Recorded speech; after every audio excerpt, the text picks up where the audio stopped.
Hello friends, स्वागत है आपका हमारे चैनल UKIS एकेडमी में। आज हम बात करेंगे राष्ट्रपति भवन से जुड़ी कुछ खबरों के साथ। तो पहला सवाल है, राष्ट्रपति ने 25 अप्रैल 2020 को किसे केंद्रीय सतर्कता आयुक्त या CBC पद की शपथ दिलाई। इसका दूसरा सवाल यह भी बन सकता है कि देश का नया केंद्रीय सतर्कता आयुक्त कौन है। तो इसका आंसर है संजय कोठारी। 25 अप्रैल 2020 को राष्ट्रपति रामनाथ कोविंद ने संजय कोठारी को CBC पद और गोपनीयता की शपथ दिलाई।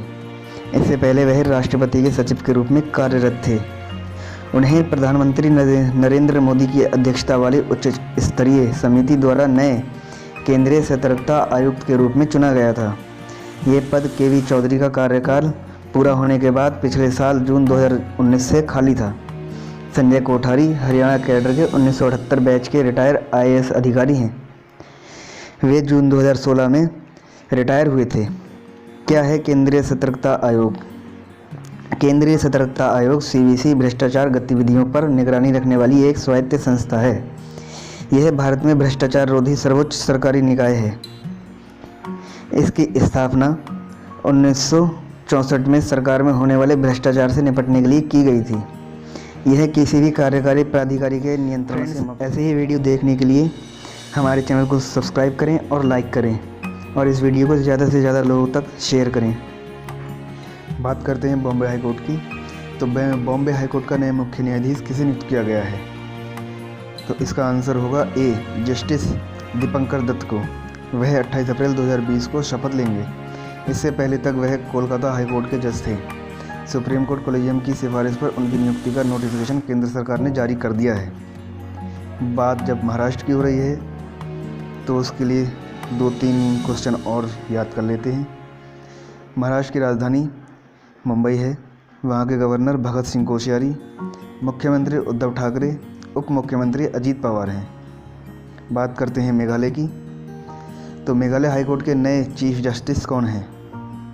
इसका आंसर होगा C, विश्वनाथ सोमददर।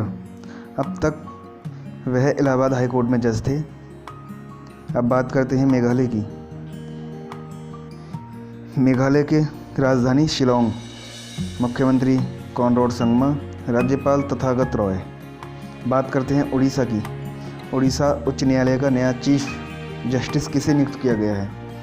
तो इसका आंसर होगा D, जस्टिस मोहम्मद रफ़ीक। वह इससे पहले मेघालय उच्च न्यायालय के चीफ जस्टिस थे। तीनों चीफ जस्टिस का नोटिफिकेशन हाल ही में जारी हुआ है।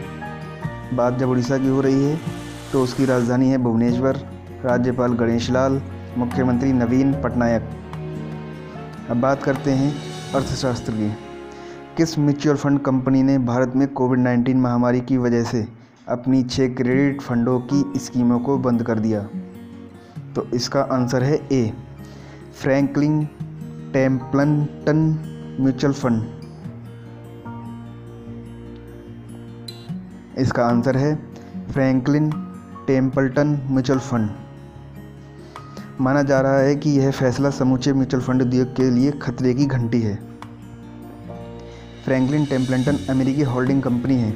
यह देश के म्यूचुअल फंड उद्योग की 44 कंपनियों में से 8वें क्रम की सबसे बड़ी कंपनी है, जिसका कुल asset under management AMU 11.6 lakh crore रुपए है। किन फंड को बंद किया गया है? तो इसमें 6 फंडों को बंद किया गया है। Franklin India low duration fund, Franklin India dynamic mutual fund, Franklin India credit risk fund, Franklin India short term income plan, Franklin India ultra short bond fund और Franklin India income opportunities fund. Company ने कहा है कि इन स्कीमों के अलावा अन्य सभी फंड इक्विटी, डेट और हाइब्रिड इस फैसले से प्रभावित नहीं होंगे। निवेशक के रुपए फंसे। निवेशकों के लगभग 30,800 करोड़ रुपए, लगभग 4.1 अरब डॉलर कंपनी के पास अटक गए हैं। फंड हाउस के इस फैसले का अर्थ यही है कि आप अगले आदेश तक पैसे नहीं निकाल पाएंगे। हालांकि जब निवेश का पेपर मैच्योर होगा तब यह देखा जाएगा कि कंपनी कैसे भुगतान करती है। कंपनी ने क्या कहा? कंपनी का कहना है कि यह फैसला लेना पड़ा क्योंकि म्यूचुअल फंड उद्योग में इस समय बड़े पैमाने पर पैसे की निकासी हो रही है। और साथ ही कुछ खराब निवेश के कारण भी ऐसा हो रहा है। इस फैसले से निवेशकों के विश्वास पर असर हो सकता है। क्या इससे दूसरी डेट म्यूचुअल फंड की स्कीम पर प्रभाव पड़ेगा? जी हाँ, फ्रैंकलिन असफलता का संपूर्ण डेट म्यूचुअल फंड के परिदृश्य पर खराब प्रभाव पड़ने की संभावना है। ज़्यादातर विशेषज्ञों का मानना है कि कई निवेशक घबराहट होने और जल्दबाजी में अपने डेट म्यूचुअल फंड को भुना सकते हैं। इससे डेट बाजार पर अतिरिक्त दबाव पड़ेगा। हालांकि कितना प्रभाव पड़ेगा यह कोई नहीं बता सकता। फ्रैंकलिन टेम्पल्टन इंडिया के अध्यक्ष संजय सप्रे हैं। अगला सवाल है, किस देश ने 23 अप्रैल को अपने पहले सैन्य उपग्रह नूर को लॉन्च किया? इसका आंसर है डी, ईरान।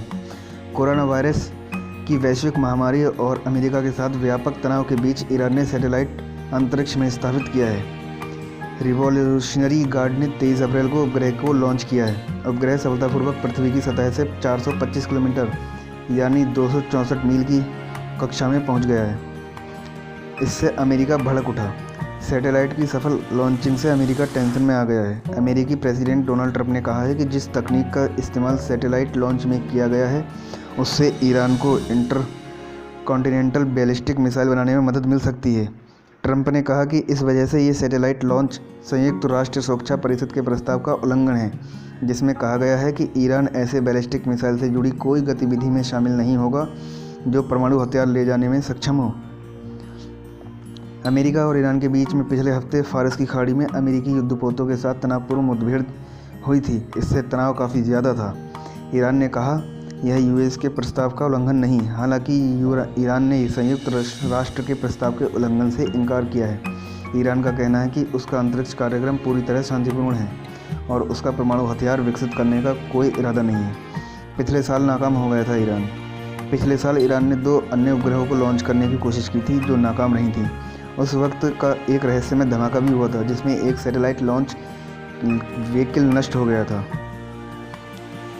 ईरान सर्वोच्च धार्मिक नेता हैं आयतुल्ला खामनेई, राष्ट्रपति हैं हसन रूहानी, मुद्रा है ईरानी रियाल, राजधानी तेहरान। बता दें कि ईरान में सर्वोच्च नेता की ज़्यादा चलती है। अब बात करते हैं 7वें क्वेश्चन की। तो 7वां क्वेश्चन है कि किस अरब देश ने कोड़े मारने की सज़ा पर प्रतिबंध लगा दिया है? तो इसका आंसर है बी, सऊदी अरब। सऊदी अरब के सुप्रीम कोर्ट ने देश में कोड़े मारने की सज़ा ख़त्म करने की घोषणा की है। यह फैसला किंग सलमान और उनके बेटे क्राउन प्रिंस मोहम्मद बिन सलमान की ओर से मानवाधिकार सुधार को विस्तार देने के लिए उठाया गया कदम माना जा रहा है। सऊदी अरब में 2015 में कोड़े की सज़ा का आखिरी मामला सामने आया था। फिलहाल विवाहेतर यौन संबंध, शांति भंग करना और हत्या तक के मामलों में अदालतें आसानी से दोषी को कोड़े मारने की सज़ा सुना सकती थीं, लेकिन अब ऐसा नहीं है। क्वेश्चन नंबर है अब 8। किस राज्य सरकार ने 30 जून तक सार्वजनिक कार्यक्रमों पर प्रतिबंध लगा दिया है? इसका आंसर है सी, उत्तर प्रदेश। उत्तर प्रदेश में कोरोना के मरीजों की संख्या बढ़कर 1778 से ज़्यादा हो गई है और 26 से ज़्यादा लोगों की मौत हुई है। इसको देखते हुए मुख्यमंत्री योगी आदित्यनाथ ने 30 जून तक प्रदेश में सामूहिक कार्यक्रमों पर रोक लगाने के लिए निर्देश दिए हैं। सरकार ने कर्मचारियों का महंगाई भत्ता जून 2021 तक रोकने का फैसला भी लिया है। अगला आंसर है 9। अंतर्राष्ट्रीय प्रतिनिधि दिवस कब मनाया जाता है?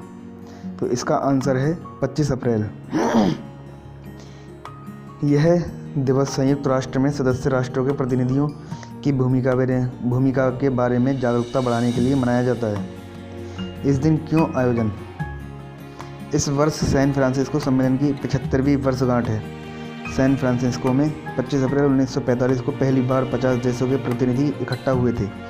यह सम्मेलन द्वितीय विश्व युद्ध की तबाही के बाद आयोजित किया गया था, जिसका उद्देश्य प्रतिनिधियों द्वारा एक संगठन स्थापित करना था। इसी सम्मेलन को याद करने के लिए अंतर्राष्ट्रीय प्रतिनिधि दिवस को आयोजित किया जाता है।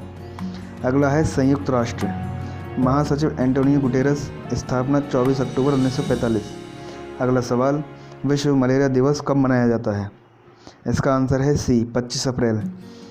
विश्व मलेरिया दिवस सबसे पहले 2008 में मनाया गया था। भारत ने वर्ष 2030 तक मलेरिया को ख़त्म करने का संकल्प लिया है। मलेरिया मादा मच्छर एनाफिलीज के काटने से फैलता है।